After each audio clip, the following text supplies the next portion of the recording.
Hello, tonight we're going to read the Berenstain Bears Christmas Tree.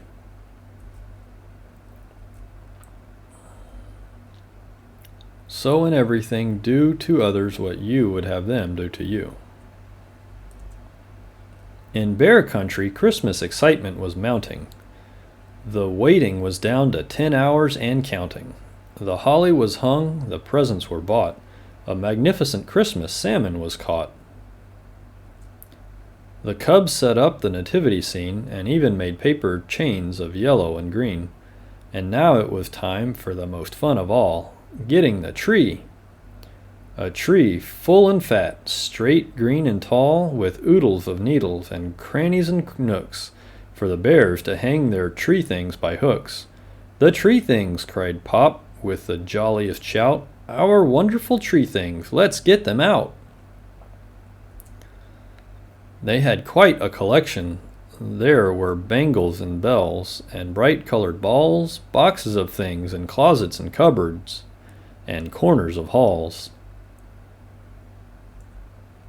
There were some that were heirlooms saved year after year, a miniature sled with tiny reindeer, their nativity scene with baby Jesus so dear, strings of bright beads to hang in festoons, a musical bear that sang Christmassy tunes. "'Tis the season to be furry, especially if you're a bear." But the bears' finest tree thing, their finest by far, was the thing for the top, their Christmas tree star. It had 18 points and was so glittery bright that only the first Christmas star could dim its bright light.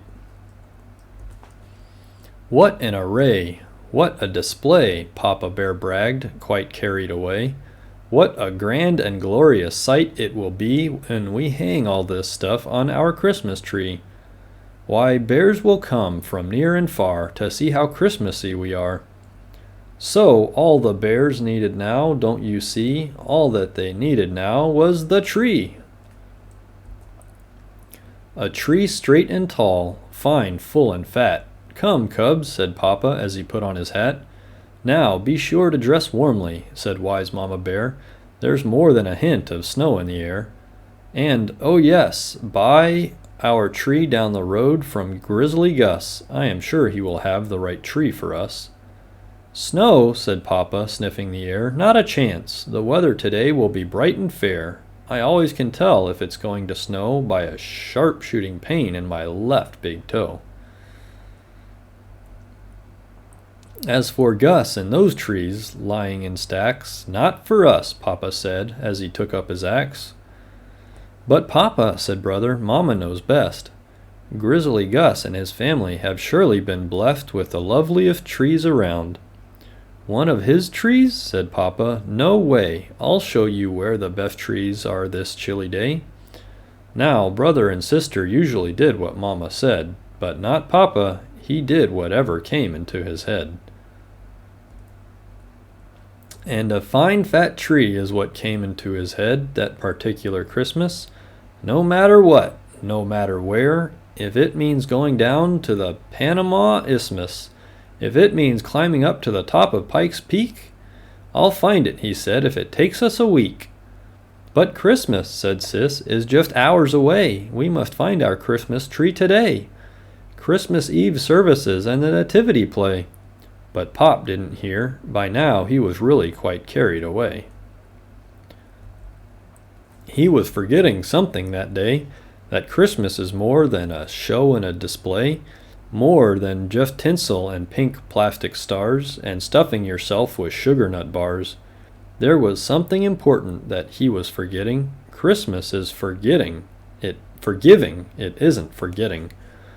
This was a time to be thinking of others, mamas, papas, sisters, brothers, a time to think of each other, neighbor and friend, of Jesus' birth and God's love with no end. But all that was forgotten as they rounded the bend. As they rounded that bend, what did they see? Papa's perfect Christmas tree. What a tree! What a tree! This surely was it. Its green was so green, its tall didn't quit. Its nooks had all had crannies, its crannies had nooks. The one question was, would they have enough hooks? A great gift from God to all of nature, to be fully appreciated by each wild creature. "Stand back," said Papa, getting ready to chop. "Wait," said Sister. "Hold it, please, stop." On the timely advice of small Sister Bear, Pa managed to stop his axe in midair.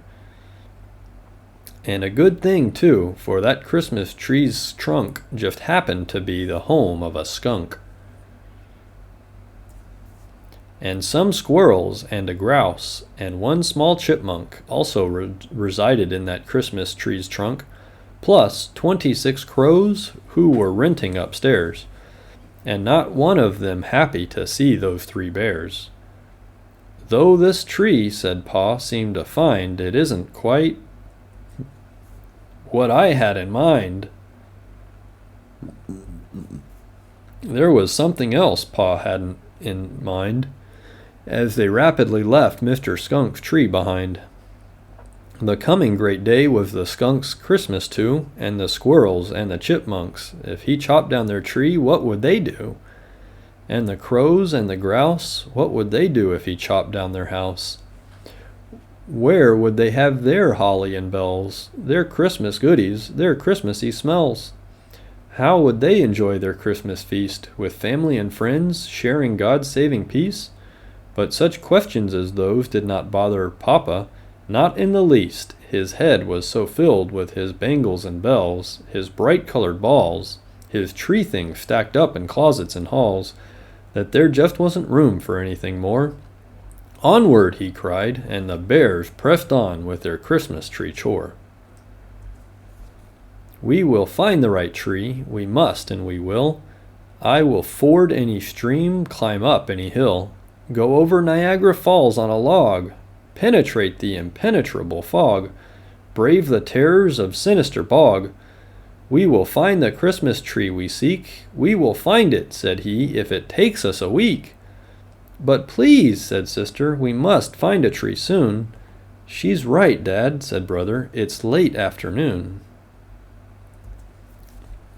"A tree," cried Papa, "fine, full, and fat, straight, green, and tall." And at that very moment the snow Mama predicted started to fall. "Remember," said Dad, "a Christmas tree is something we cannot do without, because a tree like that one straight ahead is what Christmas is about." Which made Sister Bear look at her brother. Christmas was so much more, according to their mother. But without so much as a passing thought about whether he should or whether he ought, Papa raised his axe and got ready to chop. "Stand back," he said, reckoning where the tree would drop.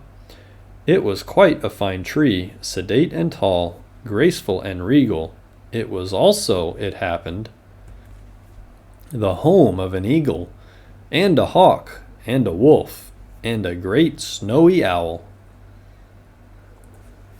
The eagle took off, while the hawk and the wolf and the great snowy owl set up a terrible howl.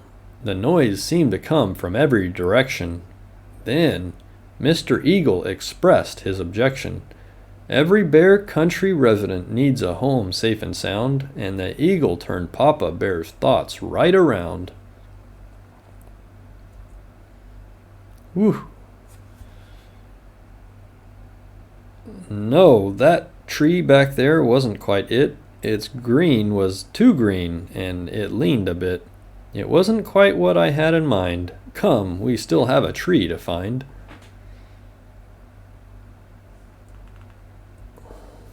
Completely ignoring Papa's big toe, the snow had become a really big snow. A snow of snows, a blizzard of blizzards. Why, there was snow on the ground up to their gizzards. "Up the mountain, follow me. I'll find one soon. You'll see, you'll see." "I certainly hope so," said Sister, quite worried. "That's right," added Brother. "In snow like this, a bear could get buried." But Papa pressed on with just one thing in mind, that perfect tree he was going to find. "Full and fat," he cried, "tall and green, the finest tree you've ever seen."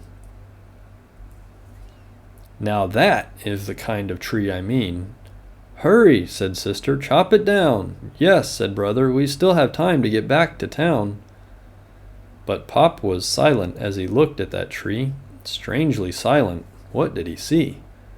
What Papa saw through the driving snow was a tiny window, within a glow. Pop hardly breathed. He spoke not a word. What he saw through the window was a tiny snowbird busily trimming his Christmas tree with the help of the members of his family. Their tree was a twig decorated with seeds that the tiny snowbirds had collected from weeds, and for the first time that day, Papa saw Christmas in a different way. Maybe it was the tiny twig tree, or maybe the seeds that helped Papa see the other guy's needs. But whatever it was, Pa shouldered his axe and spared the tree. He remembered what Christmas is really about. He'd had it backward and inside out. "This," said Pop, with a far-off Christmassy look in his eye, "is a time to think of the other guy. A time," he continued, "to be thinking of others, to show love and respect to your sisters and brothers, and to treat them all with kindness and concern." It had just taken Papa Bear a little long to learn. Those Sunday school lessons which seemed so far away had stayed in Papa's heart till this very day. "But Papa," said Sis, "what about our tree?" "The tree for our bells, our bright-colored balls?" "Yeah," added brother, "and all that stuff in our closets and halls." "No problem," said Pa, "there's no need to fuss. We'll go back and buy one from Grizzly Gus." "Grizzly Gus?" both cubs said together. "After that trip, and that climb, and this weather?" "Don't bother me with questions," said Pop. Then he found an old stump and started to chop. And quick as a flash there were 3 pairs of skis. "Here," Papa said, "slip into these." So Pop and the cubs put on skis and went back for one of old Grizzly's trees. But when they got back to the Christmas tree lot, the lot was still there, but the trees were not. Only a sign saying, "Sorry, sold out," and some tired old needles lying about. When Sis saw those needles, well, she thought she might cry, but then something wondrous caught her eye. "Look!" she shouted. "Somebody has decorated our house!" And somebody had. The chipmunk, the skunk, the crows and the grouse, the eagle, the owl, and all of the others, and quite a few of their sisters and brothers were returning the kindness Pa showed those snowbirds. The bears, they were speechless. They just had no words. All of the bears' tree things were there. The bangles, the bells, the musical bear, the Christmas tree star, the beads green and red. "Why, everything's shining," Sister suddenly said. Then a very special starry light filled the sky that Christmas Eve night. It didn't come from that pink plastic star. It was the light of the real Christmas star. The star that appeared at the holiest birth, when God's own Son was born to save all the earth. The Christmas spirit shone down that night. It filled the whole sky with a lovely light. It charged the cold, clear bear country air. It filled the heart of every bear. And their fellow creatures, one and all, nature's creatures, great and small. The end. Special shout out to William and Charles. I love y'all. Good night.